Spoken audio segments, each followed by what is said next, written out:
All right, good morning, everybody. As a courtesy to your fellow media members, as well as the coaches and student athletes, please silence your cell phones.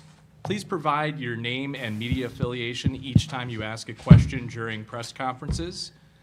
If you're joining us via Zoom, please use the raise hand function for questions. We will address questions in the room first, and then we'll get to Zoom if time allows. Recording the press conferences on cell phones or cameras is prohibited, and also just a heads up, we'll have the microphone passed around here. So with that, we'll get started with Sonia Citron and Maddie Westbeld.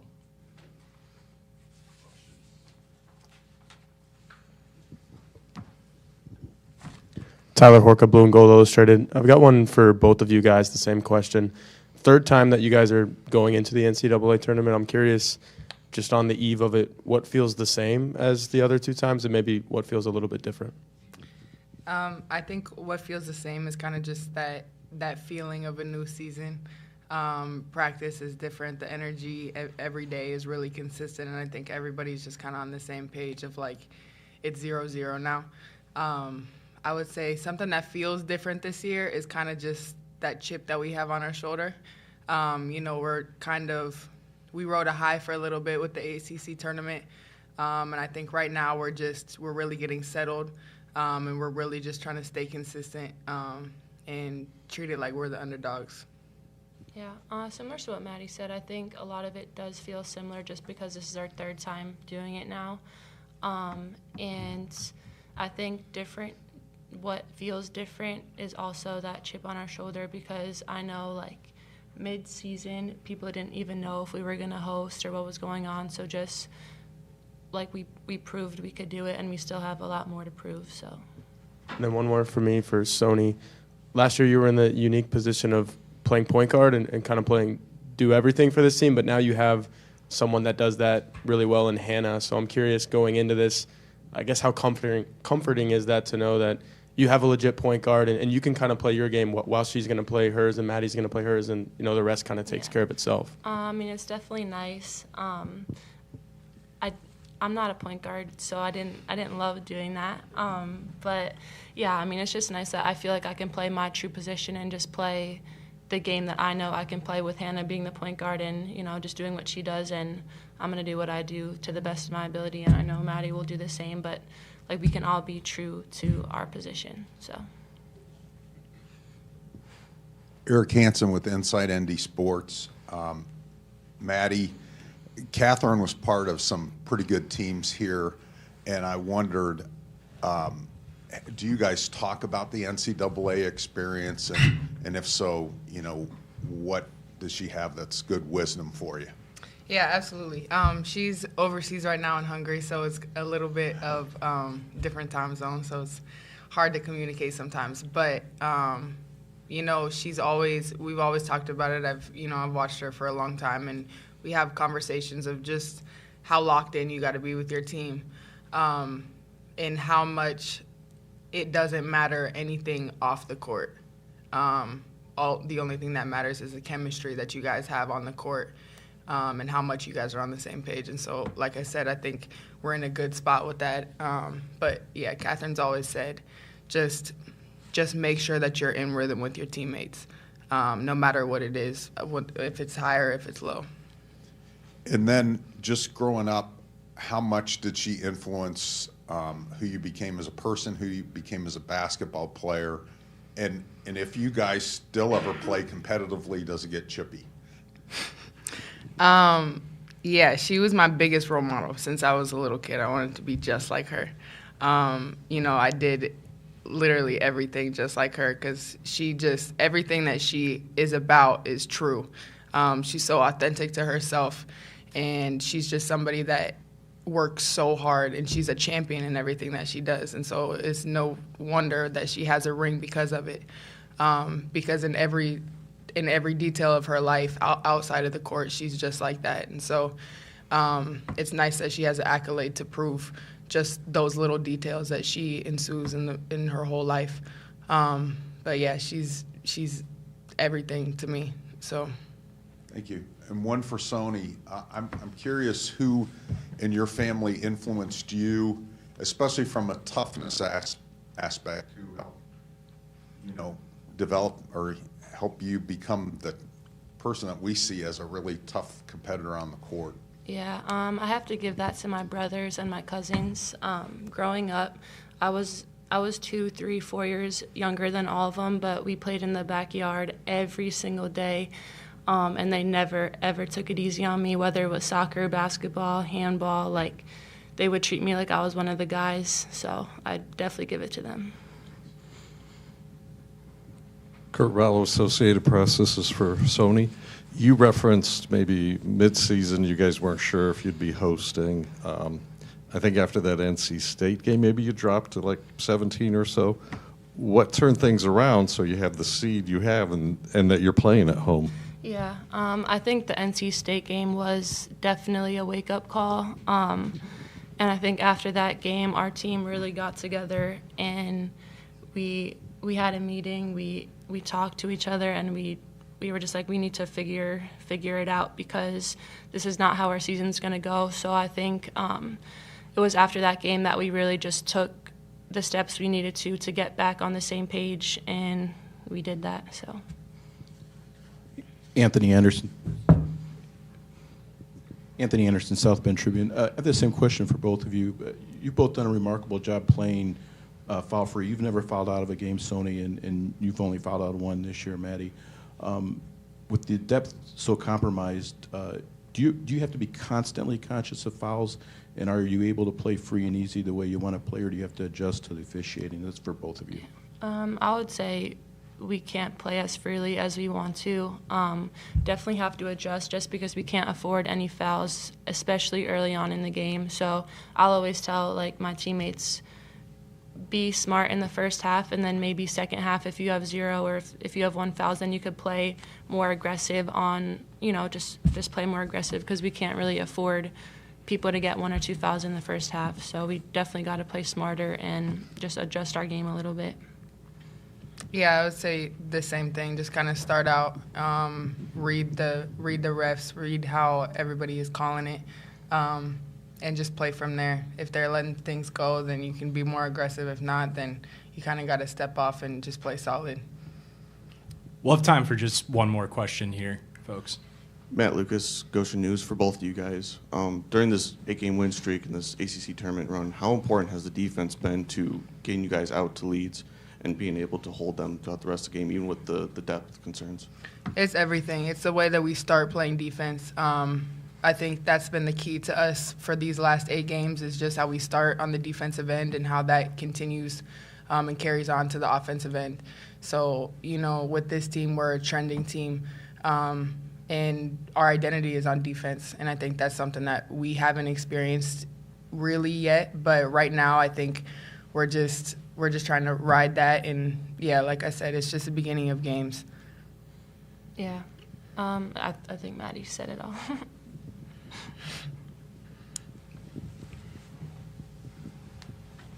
We can actually probably fit one more in if anybody else has another question here. I just had a follow-up for Sony. Was it a players-initiated meeting that you had? Was it players only, or Yeah. did the coaches say, hey, you guys need to talk? No, it was players only. It was, I think, more Maddie. Maddie texted the group chat. She took it upon herself as the senior and leader she is, and got everyone together. And, yeah, it was players only.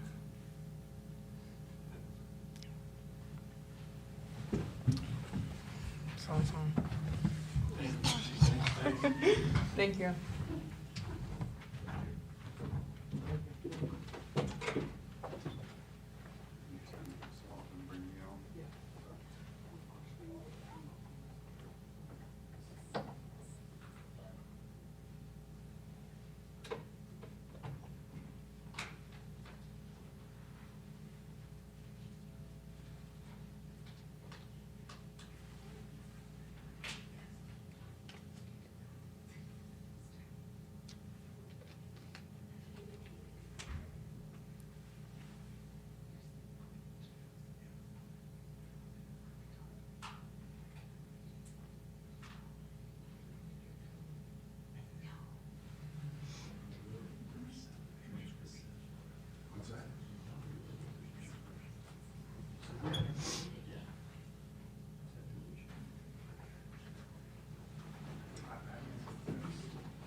Sure. When you Yeah. said no recording, is that video or video and audio? Just video. It's just video, right? You can record audio. Yeah. Sorry. Recording means different things to different folks. Well, it said phone, so. Yeah, sorry about that. Just going off the NCAA here. Did you record it? I didn't know.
All right, so we'll now open it up to questions to head coach Niele Ivey. Just a clarification from the last one, if you would like to record audio, you're welcome to do that. Just don't record, video recording on cell phones is not allowed. So thank you.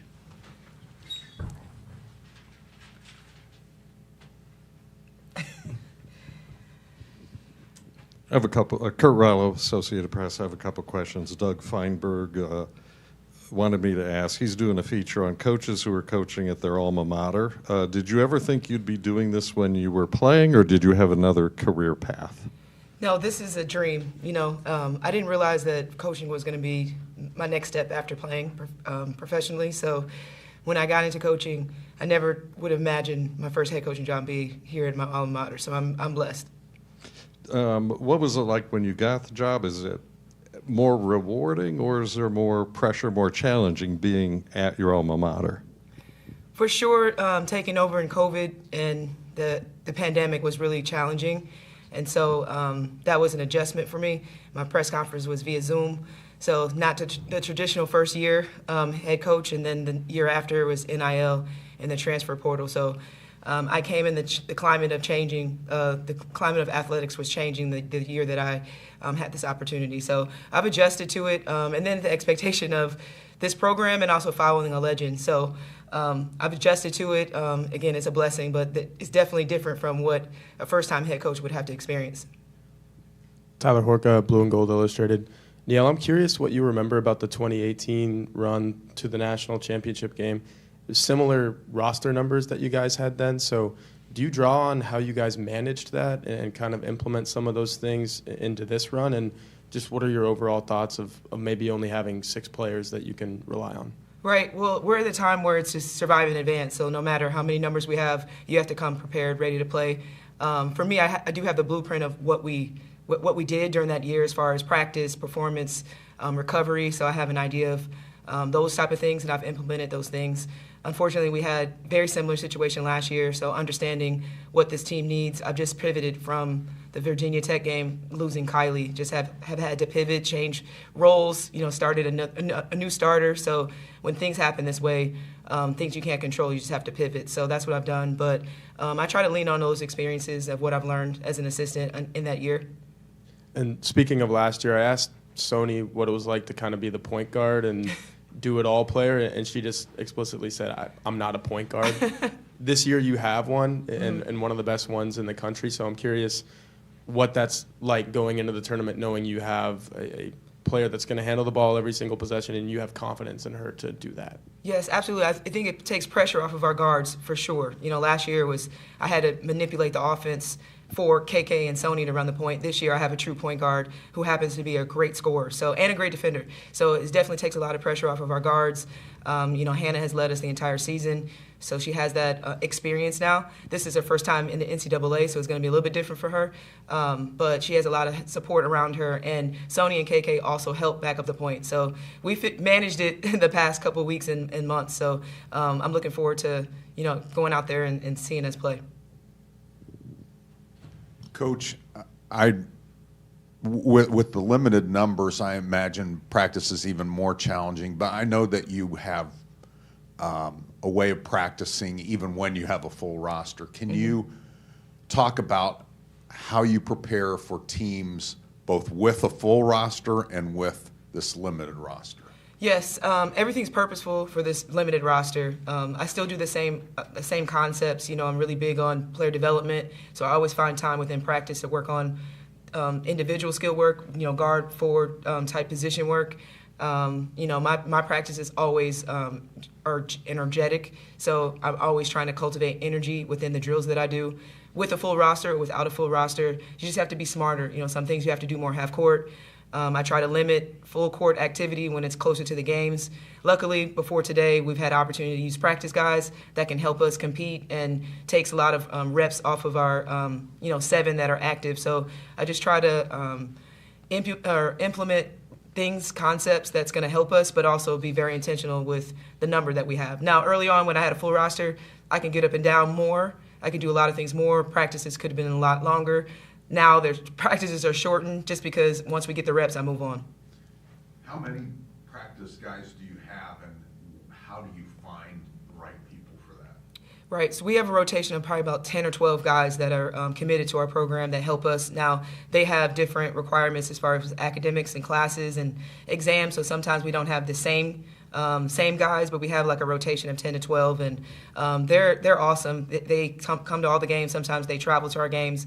And a lot of programs in the country have practice players that help. So I'm very fortunate that I have a group that's committed to help us. Nat Marshall started her career here injured, and then it seemed like it was a struggle to become a contributing player just through the injuries. What's this year been like for her, and what makes you optimistic about her best basketball going forward? Well, this has been her healthiest year, so I've always, even coming into this season, just so proud of her for going through a lot of adversity, like you mentioned. She came in recovering from an ACL from her senior year in high school, and as you saw early on in the season, she was just playing her best basketball, very confident, but also just making an impact consistently. And so now, I think her stepping into this role, she's prepared, she's ready, she's maximizing this opportunity, and I thought she was fantastic in the ACC championship game.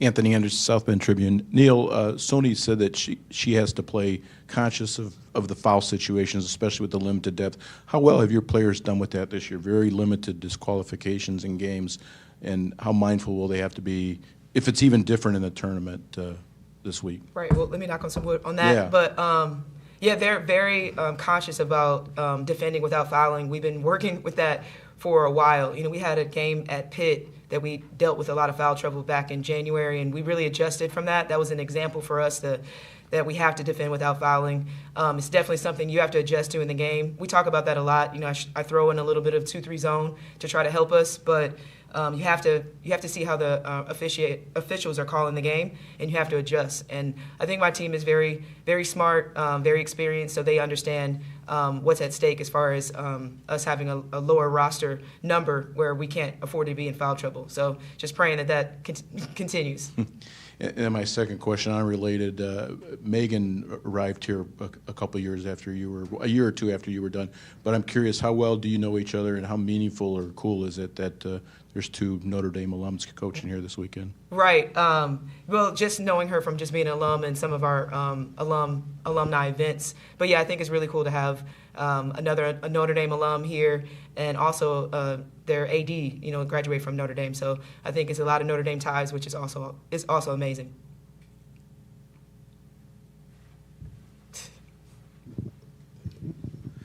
Kurt Rollo, AP. Your players had a meeting. They called among themselves after the NC State game. It wasn't looking that maybe you'd be here. What did that say about your players as far as you were concerned, and what did you see got you here to this point? Yeah, I mean, just credit to our leaders. Maddie, Sony, just stepped up and just talked about you know, them getting together to try to figure out things that they can get better at as a unit. And we were dealing with a lot of inconsistency in our play, and that was obviously a really tough loss at home. And so they kind of put a mirror to their face. I put a mirror to their face right after as well. It kind of talked about what we needed to do to fix this and to get better. We had a road game at Duke, a big Monday game on, you know, two or 3 days later from that NC State game, and we had to bounce back. We had to find a way to find cohesiveness, and I thought that meeting was great. And sometimes you need that. You need just redirection, refocus, and I feel like they did that, and everybody kind of stepped up, and instead of being more one-on-one, or just not even one-on-one, but just they did a great job of finding a way to come together. And I think that's where the progression of our season is ending, and, you know, it's in a positive direction because of them putting a mirror to their face and just recognizing things that need to fix and need to get better. So I'm proud of our leaders for doing that. Any additional questions? All right, thank you very much, Coach Ivey. Thank you. Just as a note for everybody, the first 15 minutes of Notre Dame's practice will be open to the media beginning at 11:30. Hammond Communications will post a recording of this press conference in the NCAA Digital Media Hub at ncaa.veritone.com. That's ncaa.veritone.com. Transcripts are provided by ASAP and will be posted shortly. Thank you for joining us.